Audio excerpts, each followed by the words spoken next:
Hello, my lovely wolf pack, and welcome to the Lone Wolf Show, brought to you by Wolfpack Media, the most entertaining place on YouTube for your news and commentary. I'm your host, Justin Huseman, founder and news contributor. We have a great show today, and I can't wait to get started. But before we do, don't forget to smash that like button and subscribe to our channel. Join the pack today.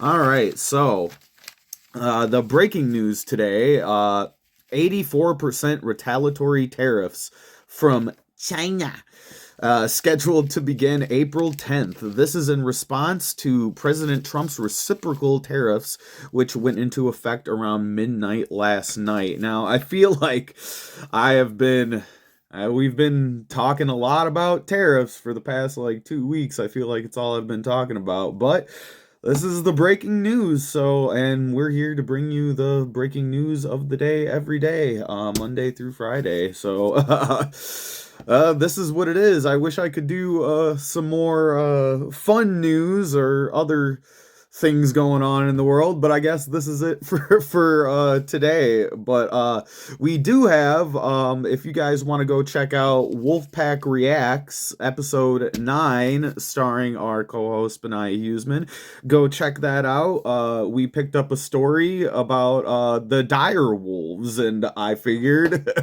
well, we're called Wolfpack Media, so we definitely need to pick up a story that's about wolves, and it's a cool story. But yeah, go check that out. Wolfpack Reacts episode 9 with our co-host Benai Huseman. Go check that out today. Anyway, this morning, U.S. Treasury Secretary Scott Bessent told Fox News, quote, "Escalation is a loser for them," meaning China. Their exports to the U.S. are 5 times our exports to China, so they can raise their tariffs, but so what?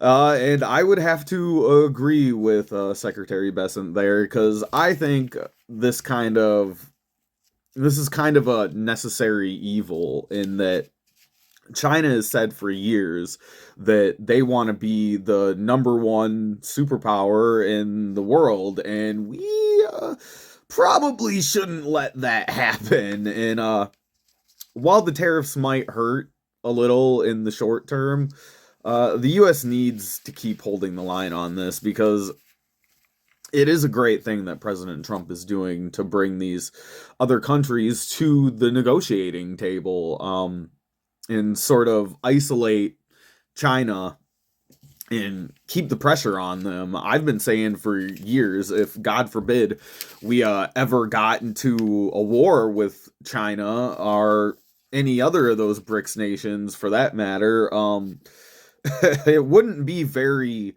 wise to have our enemy manufacturing all of our products. That it's relatively nonsensical to be relying on a communist country for so many of our products in the first place. How we ever got there is beyond me. It makes zero sense, especially since I believe China is probably one of our biggest rivals out there. This move from the president will likely bring manufacturing back to the U.S., and that's a good thing.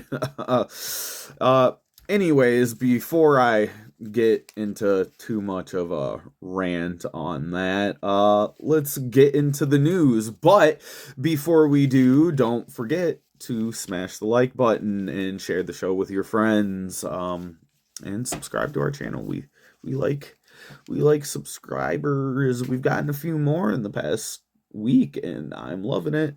Working our way up the system, fighting this algorithm. I tell you what, that's probably the hardest thing about starting a YouTube channel, fighting that algorithm, especially when you're doing mostly right-leaning political news. Fighting that algorithm is a challenge, so we appreciate any support you guys can give us. Like this video, comment what you guys think. Are you team tariff or team no tariff? We appreciate any opinion that we got, and I'll always respond to your comments. So anyway, from The Guardian, China announces 84% tariffs on all U.S. goods in response to Trump's 104%. Stock markets far further in UK, Germany, France, and Spain as trade war escalates after China says it will not sit idly by. And let me scroll down here a little bit. All right. I'm going to read off this screen actually because it's bigger. China has announced new tariffs of 84% on imports of all U.S. goods in a move that sent stock markets falling further and will raise fears of further escalation of Donald Trump's trade war. The Chinese Ministry of Finance said on Wednesday that it would impose 84% tariffs on U.S. goods from Thursday, up from the 34% previously announced. The decision came hours after new rates on imports into the U.S. from dozens of economies rose further, with tariffs imposed on Chinese products since Trump returned to the White House, reaching a staggering 104%. China's retaliation sent stock markets, which had slumped on Wednesday, falling further, with major indices down in the US, UK, Germany, France, and Spain. The S&P 500, the Wall Street benchmark stock index, dropped by 0.4% at the open, while the historic Dow Jones Industrial Average fell 0.7%. London's FTSE 100 dropped by 3.5%. Germany's DAX index fell 3.8%. France's CAC 40, that's what they call it over there, CAC. CAC 40 was down by 3.9%, and Spain's IBEX 3.2%. In the first comment since China's 84% tariff announcement, Trump posted on Truth Social, "This is a great time to move your company into the United States of America, like Apple and so many others, and record numbers are doing. Zero tariffs and almost immediate electrical/energy hookups and approvals. No environmental delays. Don't wait. Do it now. Be cool. Everything is going to work out. The U.S. will be bigger and better than ever." Love it. And he's right. Before the announcement, China's government said it was unwilling to fight a trade war, but will never sit idly by and watch the legitimate rights and interests of the Chinese people be damaged and deprived. The global economy has been rocked since sweeping 10% U.S. tariffs took effect over the weekend, prompting dramatic market sell-offs worldwide and sparking recession fears. It goes on to say, falls in Europe followed another tumultuous day, as I pronounce that, yeah, day on some Asian markets. Japan's Nikkei, I can't pronounce foreign shit. Benchmark index closed down almost 4%, while Taiwan's benchmark stock index was 5.8% lower. Hong Kong's Hang Seng index recouped some earlier falls to close to 0.4% down, and South Korea's Kospi 200 index dropped by 1.8%. However, China's stock market rose, appearing to weather the storm after government interventions. The SSE composite index in Shanghai ended the day 1.1% higher, while the Shenzhen SE composite rose 2.2%. Why did they make these names so difficult to pronounce? I am bad at pronouncing foreign names, as you all know. So, forgive me. It goes on to say, oil prices fell for the fifth day in a row on Wednesday to the lowest level in 4 years, since February 2021, over concerns that a global trade war would dampen demand and dent economic growth. Brent crude oil futures prices dropped to as low as 58 $8.47. I'm guessing that's per barrel. Uh, the new U.S. tariffs are tailored to specific countries based on a formula that has been criticized by economists that divides trade in goods deficit by twice the total value of imports. President Trump has a spine of steel and he will not break, the press secretary Caroline Leavitt said on Tuesday, and America will not break under his leadership. U.S. stocks dropped on Tuesday for a fourth straight trading day, with the S&P 500 closing below 5,000 for the first time in almost a year now. So yeah, don't forget that these dips have happened in the past 4 years. I don't know what everybody's complaining about. It can't get any worse than it's already been. It's actually up from like what? It's actually up from like 2021. So I don't know, man. Anyway, Beijing has accused the U.S. of abusing trade levers to suppress China. No shit. Failing to meet obligations under numerous agreements, including the Phase 1 trade deal signed during Trump's first term, and systematically escalating economic and other forms of pressure against China. Well, no shit. I think that's the fucking point here from the Trump administration. Trump believes his policy will revive the country's lost manufacturing base by forcing companies to relocate to the U.S. Yeah, that's no shit. But many business experts and economics question how quickly, if ever, this can take place, warning of higher inflation as the tariffs raise prices. Now, I do understand where they're coming from for this. Moving all of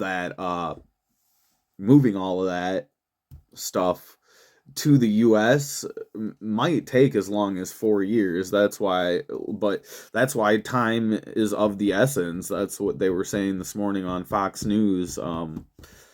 I couldn't agree more. Uh, timing is of the essence, and that's why Trump is implementing all of this stuff within the first 3 months so quickly, because yeah, moving all that manufacturing might take till the end of his second term, so we might not feel the benefits of it in the next 4 years. I'd hate to say it, but we're gonna thing. It's always darkest before the dawn, my friends. We just have to be able to hold out until we actually start to feel some of the economic benefits of what Trump is doing. Anyway, I'll go on to read. Blah blah blah blah. This could take place. Warning of higher. Yeah. Okay. Yeah. I don't know. Blah blah blah blah blah blah. The U.S. administration has scheduled talks with South Korea and Japan, two close allies and major trading partners, and the Italian Prime Minister Giorgio Meloni is due to visit next week. These are highly tailored deals, Trump said at the White House event. We've had talks with so many countries, over 70. They all want to come in. Our problem is can't see that many that fast. Yeah, let's see here. I'm scrolling. Trump's top trade official, uh, Jameson Greer, told the Senate that Argentina, Vietnam, and Israel were among those who had offered to reduce their tariffs. Trump originally announced a 34% additional tariff on Chinese goods. However, after China announced its own 34% counter tariff on American products, he vowed to pile on another 50% duty counting existing levies imposed in February and March that would take the cumulative tariff increase for Chinese goods during Trump's second presidency to 104%. The new U.S. tariffs imposed on 57, blah blah blah blah blah. Yeah, so now my only response, I guess, to the people worried about the stock market right now is cry more, dude. Fucking like, sorry, man, cry more. Because like us people down here at the bottom, us peons could really care less about your fucking stock portfolio, dude. Like, you guys sit up there in Wall Street, I've said it before, in your ivory towers looking down on us regular working class Americans, dude, and like we do not care about your fucking stock portfolio. So shove it up your butt. uh I think long term the market is going to bounce back. It always does, and we will see prices on goods fall, and ultimately that's really what the average American cares about, is getting energy prices down, getting food prices down, getting all of our goods and service prices down, while simultaneously raising wages, hopefully, are at least making it so that it's possible for us to, especially millennials and Gen Z, to buy homes, to create a future. I think we'll start to feel the benefits of it. I don't know. Who knows? Some people are saying that we probably won't feel the benefits till the end of Trump's term. I would say more like, I'd say give it to next year, because I think what Trump's trying to do is set up for the Republican Party to win in the midterms. And if we got something good going on with us economically by next year, hopefully, I think that's his plan. That's what I think anyway. Correct me if I'm wrong, or let us know what you think in the comments. But that's what I think. I think that by midterms we should be feeling the benefits of some of this stuff. It's gonna hurt here for the first year of Trump's term, I think, but I think things will get better, man. And we have to remember that this is bringing, like it said in the article, this is bringing manufacturing back to the US, and that's an important thing and a very good thing for the country. Having that manufacturing done here is a game changer. It's revolutionary. It's sad that building our products, or making our products here in the US is revolutionary, but it is. It just so happens that our system has been abused economically for the past, at least the past 50 years, and like boomers got us into this situation, and and unfortunately they own like 50% of the stocks and shit. But so it's like any older people out there that are bitching because of this, it's like, sucks to be you, dude, because we millennials and Gen Z really need a leg, especially Gen Z really needs a leg up in this economy, and I think this is what Trump is doing is gonna do it, man. But anyway, sorry to rant off for so long. That is about all the time we have today. Like I said, go check out our co-hosts Benaya's video, Wolfpack Reacts number 9. He breaks down that new dire wolf story. I just thought it was such a cool story. I really encourage you guys to go check it out. I love it. Thank you, Benaya, for covering that story for us. But thanks for joining us. You can follow us on X and Facebook, and don't forget to smash the like button. All you people watching the video, you always forgetting to smash the like button. So don't forget to smash that like button and subscribe to us here on YouTube if you haven't already. Share the show with your friends. We really appreciate everybody's support. All our subscribers, thank you for joining the pack. But we will see you in the next episode. Thank you. Peace.